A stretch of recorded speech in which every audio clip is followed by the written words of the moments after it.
Welcome back, everybody, for Workshop Showcase Wednesday. Today we are back with Empyrion Galactic Survival, taking a look at a capital vessel that is simply named Industry or Capital Vessel Industry. And now this is a large Class 5 capital vessel designed for mining support, large-scale refinery, and production. This is Alpha 6 Plus compatible, so it is already set up and ready to go with ventilators and all of that.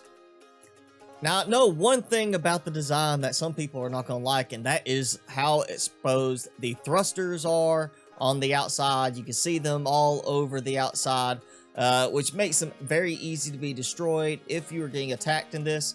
This is really, a great vessel, not worrying about space battles, but more about just, landing on a planet. And if you're going to be doing fighting in space, using your small vessels to do it. Well, let's take a look at how in-depth this vessel is. Alright, so starting at the rear of the vessel, we have a small landing pad. You can see we have a nice pair of cannons over there, cannon turrets. And we've got a small little marked off landing pad, perfect for a small vessel. Coming inside, we have another hangar area, and we can clearly see this is the Armory. Now, personally, if I was going to use this, I'd probably rearrange these a little bit, but these are arranged perfectly, with walking aisles, kind of like you're going to a big warehouse, and each one is labeled for what kind of ammo it is. So you've got, room with a smaller cargo box, placed on top like that, and then the ammo box, sniper gun, shotgun ammo, assault and pulse ammo, pistols, laser pistols, and so on. Capital vessel ammunition, hover vessel ammunition, chainsaws and drills, multi-tools and multi-charges. I can understand the multi-charges, having a big box for those. I'm not sure why you'd want to have a big box for multi-tools since they don't really break. Ammunition for your base. If you have a mobile base design that you kind of place, you can use that. Small vessel ammunition. Your epic weapons and the miscellaneous ammo for them if you want to do that. Miniguns, laser rifles, everything is all laid out. You've got tons of stuff, just labeled on it. And we have another little, big cargo door here. So you could actually put a slightly bigger small vessel in here if you wanted to. Just fly it right on out. Coming outside, we have a very large kind of launching platform. It's what it makes me think of with the carrier vessels I've looked at. It's perfect for placing some very large small vessels out here for taking off and just going out and doing work. So this is obviously meant to have a lot of vessels landed and docked on it. Coming along this side, we have some nice decorated rooms, kind of like a TV room where people can come relax. We have another room over here. It's got all the bunk beds. We've got a total of 12 bunk beds, so I'm assuming this is meant for 12 people to live on it. And the captain's quarters. So captain is unlucky number 13. Heading here, we have our medical bay with toilet and shower. We've got, the different repair scanners that you can get rid of parasites and such. We have healing stations. We have everything you need, plus just a lot of decorations with the extra tanks and such. Next room we have is armor.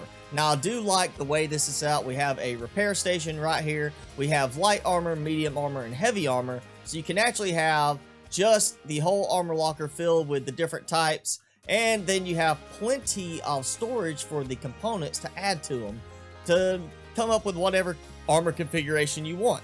Okay, now you can see we're at the warp drive, and we've got this nice little walk down, and there's a whole nother section back there. But before we look at that, we're going to pop in here, which is the piloting area. You see there's little spots for people to sit down. We've got some more healing and cloning here. We got oxygen. We've got 4 fridges with 2 cargo boxes above them, 2 food processors. We've got kitchen area, nice little bar so everybody can come up here and get drinks. Then we have the command console area. Now this is one thing I really like with this vessel, is everything's been set up properly with signals. You've got gravity off, turrets off, thrusters and RCS on and off, reverse thrust on and off. So you can just sit here as soon as you land on a planet. You don't need your power consumption being drained right away. Just flip all this stuff off that you don't need, and with everything set low, this vessel has so much power storage. You can see I'm getting like 148 hours of power in this right now at only 98%. We have lights on and off. We have hangar, elevator, door locks can be turned on and off. Constructors, repair stations can be turned on and off. So we have everything pretty much set up here for control from this one spot. Now walking out here, we are at the other end of that little launching pad. So we have easy access. If you take small vessels and park out there, you can hop right in here. So it gives you quick access to this. Coming here, we have a elevator, which will lead down into the hangar area, but we're going to go this way first. So coming along this way, we have the warp drive here, and we have a warp fuel labeled cargo container. Now, one thing about this that's really nice is that it's actually marked already for refined pentaxid store. So you know which one you are dumping your pentaxid in or going to get pentaxid. We have more medical equipment. It has a gravity generator, and if you are playing multiplayer, use this for offline protection right there. Coming up here, we have, just for decoration purposes, everything is kind of like, hidden back, so you don't have to worry about it being too exposed. We've got more containers. You see our generators there, more storage. This is more of just the decorative aspect of the design right here. Continuing on. Oh, and coming up here, we do actually have, this is where we walk down from up here, so it's easy access from this point. We have another elevator, which now leads us down into the main cargo area. There are two big cargo bay doors at each end, two on the side and one smaller one on the side. This is nice because you actually have parking blocks for big like tanks or whatever you need hover vessel wise. You can also put just a really massive hover vessel in here if you want. Now here, I'm going to show you this. This is a very nice little feature right here, and you're going to see what I'm talking about. The switches are not just for the cargo doors, but for the ramps as well. Each of these doors has its own switch that when you hit the switch, it not only opens the door, but lowers the ramp. But we do have more stuff here. You can turn off the hangar lights down here, which is nice. That cuts down all of the big lights up there, but we still have these little guide lights so we can see. You can turn off the repair bay if you want, and you have the repair bay right here. Not quite middle of it. I think that was probably a design choice because right here with the smaller door, you're going to have probably more smaller mining vessels than anything else, which means this is where you're going to have your big vessels needing to be coming in and getting repaired. Coming to this side, we have a lot of storage containers. Just storage container after storage container, and we have these cargo doors here that can open and close, and now you can see it's not the best protection. That's why I don't think this is going to be one to have while you're fighting out in space. We do have these locks here if you want to do that. Otherwise, they should just open and close as you get close.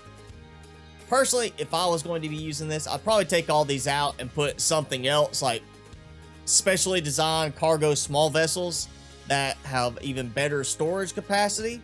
But you see it's kind of designed and stacked up interestingly. For functionality, I would consider this more of a design aspect than function, because you're going to have to fly and jump around to get up top on some of those cargo containers. We have a repair station starting here with an armor locker. But going this way, we have an advanced constructor and two cargo containers together in a group. Now this ship comes with a total of 12 advanced constructors. That means you could be doing, as the design is meant for, a lot of production and refining. That's part of the reason for the large amount of power storage on this, because you will burn through that power storage with all of these constructors going at once. Okay, so I've added 2 big hover tanks and 2 mining vessels, and you can see I still have plenty of room in this place for another vessel right here, another one right there, and I've got these vessels ready to go. All I gotta do is come down, hop in, go out, do what I gotta do, come right back, and start loading stuff into all of these constructors.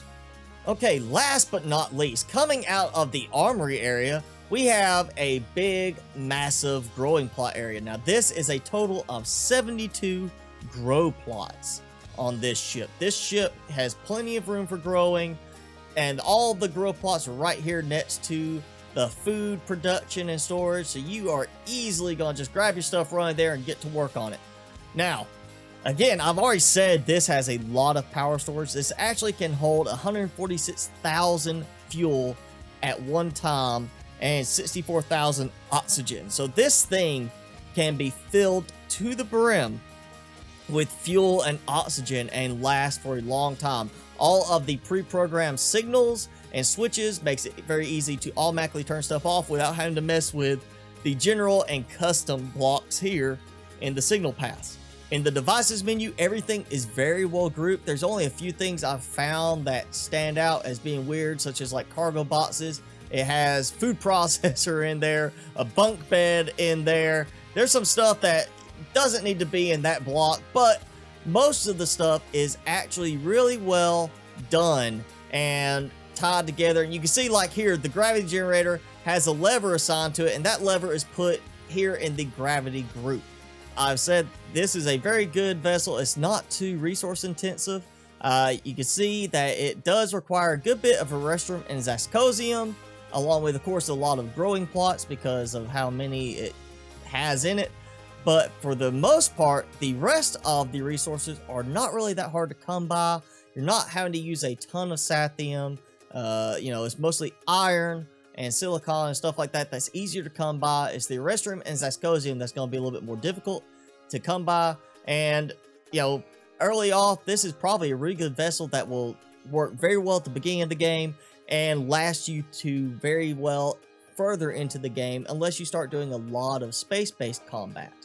Okay, my personal opinion, I think this is a really well-designed and well-thought-out capital vessel. It really fits to the whole feel of being a massive mining, support, refinery, and production type vessel. You know, drop in on a planet, have plenty of room and cargo for your mining hover vessels, your defensive hover vessels, drop them in, send out a tank and a mining hover vessel to go and start gathering resources. You got, you know, plenty of room for small vessels that can go out and be used for defensive purposes. You've got base ammunition storage specifically labeled for that you go out and drop in a couple of defensive base turrets, things like that.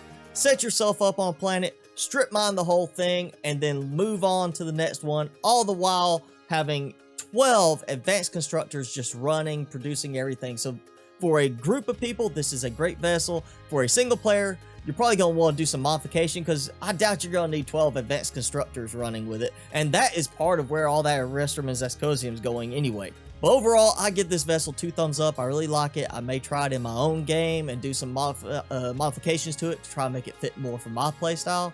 But I definitely encourage you to check this vessel out if you're looking for a good capital vessel. Because of the cost requirements, I would say trying it out in creative mode first, just to make sure it is going to fit to your playstyle. And if you like it, go ahead and build it and then modify it to your heart's content. Make it work for you the way you want to play. All right, well, that's it for today's workshop showcase.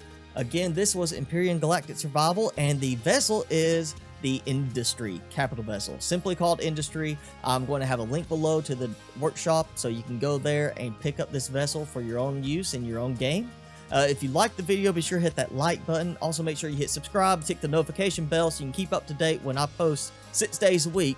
You also follow me on Facebook and Twitter, keep up with everything there, or just say hey to me. Leave me a comment below and let me know what you liked about this vessel, what you didn't like. If you are already using this in your game, either on your own or with a group of friends or a small faction, let me know what you like about this vessel and why you chose to use it. Again, that's it for today's episode. Thanks for watching, everybody. I am your host, Mr. Spicy, and I will see you again in the next video.